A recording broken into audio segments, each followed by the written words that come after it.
Welcome to Mystican Identity, where we discover unity in every tradition. Well, greetings. So, in noticing some common threads that run through the heart of every great spiritual tradition, there's one in particular that's standing out to me this week, and that is, to awaken, we must become as a child again. In the Tao Te Ching, Lao Tzu writes, "One who is filled with the Tao is like a newborn child, untouched by harm, uncorrupted by fear." Zen reminds us, in the beginner's mind, there are infinite possibilities. In the expert's mind, there are few.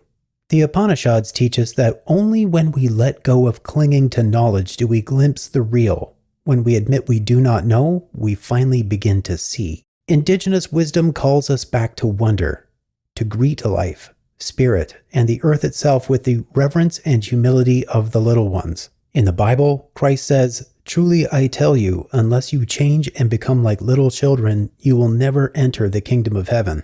So, why is this thought resonating with me today? Well, this week marks my awakening birthday. I'm officially 4 years new. Now, my actual date was just a few days ago, but I've been limited in my capabilities during my recovery, and this was the first day I could make some kind of a post about it. But yes, 4 years ago was when I had an experience that woke me up from the life I'd been living and kickstarted me onto a new path. And when I look back on what mindset, funny word now that I think of it, but it is fitting.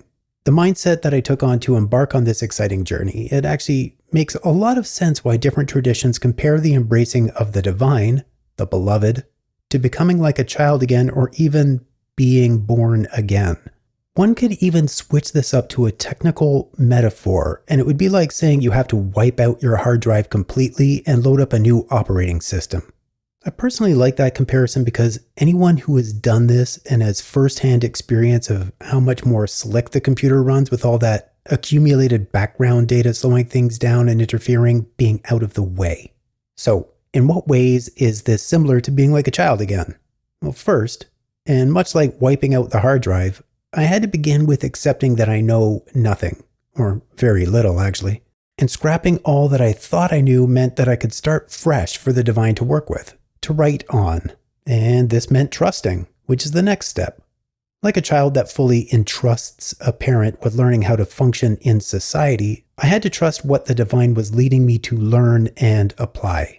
Materials to read, individuals to seek guidance from, trusting in that still small voice, and not just trusting it, but also following through. And that led to a sense of adventure. Have you ever really just paid attention to a child learning to walk? It's one part cheering on, like there's that part that's like, come on, come on.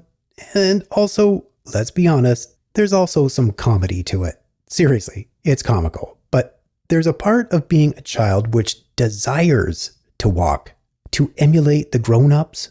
That takes this spirit of adventure and willingness to try something which requires some effort and more than likely fall or make some mistakes. To treat those moments with a sense of fun and play. And, well, play is another one. I essentially had to learn to play with the divine, with the beloved, in a sense. To play with the universe. I let go of the rigidity of my previous upbringing in religion and approached my reading material the same as I would a fantasy novel, or a mystery, or even a sci-fi. Just enjoyed reading and let myself, capital S, get attached to certain characters. Ask myself why I'm attached. What appeals to me about this story? See myself in the characters. Which brings me to the last one I want to talk about, which is having a sense of wonder. Have you ever noticed a child just looking at something with complete awe? I mean, like just gawking at something. Completely in a trance over something with complete amazement. Just absorbing how groovy something is. I started to look at the world again that way. Yes, I know how things work, but when it started to get past that and just got in a sense of wonder about things, I honestly felt like being a kid again. The interconnectedness of our universe just blows my mind. And I'd say even if one doesn't want to take on being religious, but wants that divine experience, just start with that. Get fascinated with our universe. I suggest get into digging those who study science. Look into things like how plants communicate to each other, how scientists study how plants react to sound the same way Pavlov's dog experiment studied behavior in animals. It's truly far out. I've even taken on that sense of wonder with my recovery and made it something to meditate on, noticing things like how my body is compensating for the event. Muscles are rebuilding. Nerves are getting some sensitivity back. All this amazing material doing what it does on its own and giving me feedback on how to manage it, rest it, nourish it, understand it. It's such a trip. By doing these things, and there's more comparisons, but these are great starters, the divine becomes exciting and not just textbook. This coming to the divine like a child did something else for me too. I realized the universe, the divine, the beloved, they were never apart from me, and they aren't apart from you either. Today, I celebrate 4 years new, and the journey continues step by simple, playful step. And maybe today, you and I can both remember to wonder again, to play again, and to meet life with open hands and open hearts, like children who trust they are held by something greater. Here's to your own new beginnings, waiting in every moment.